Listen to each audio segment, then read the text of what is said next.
সম্মানিত শফিকুর রহমান সাহেব, আসসালামু আলাইকুম। আমি আপনাকে বলি, আপনি কি জানেন এবার জুলাই ধ্বংসের মূল হোতা আপনি?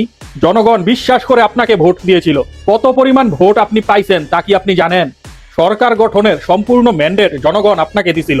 কোনো এক অদৃশ্য শক্তির ভয়ে আপনিও ওদের সাথে সমঝোতা করে গৃহপালিত বিরোধী দলে পরিণত হয়েছেন। জিএম কাদের আর আপনার মধ্যে খুব একটা পার্থক্য কই? আপনি কি আসলে আমাদের উপর ভরসা করতে পারেননি? ইউনূস স্যার একই কাজ করে গেছেন। আমরা উনাকে ক্ষমতায় এনে বসিয়েছি, উনিও অদৃশ্য শক্তিকে ভয় পেত। একটা ব্যাপার ক্লিয়ার হয়ে গেছি খুব, আপনাদের জানের অনেক মায়া। জুলাই যোদ্ধারা জীবন বাজি রেখে দেশ স্বাধীন করলো, আর আপনারা সেই অদৃশ্য শক্তির কাছে হার মেনে গেলেন। এমনকি আমাদের সেই অদৃশ্য শক্তির ব্যাপারে বলতেও ভয় পান। তবে এবার বলি, বেয়াদবি নিবেন না, আমরা আপনাদের মতো সুশীল না। আমাদের ভাষার জন্য আগেই ক্ষমা চেয়ে নিচ্ছি। সুদূর বুদূর আর কইলেন না। আপনারা জুলাই সনদ বাতিল হলে রাজপথে আন্দোলনে যাবেন, আমরা সরকার পতনের এক দফায় যাব।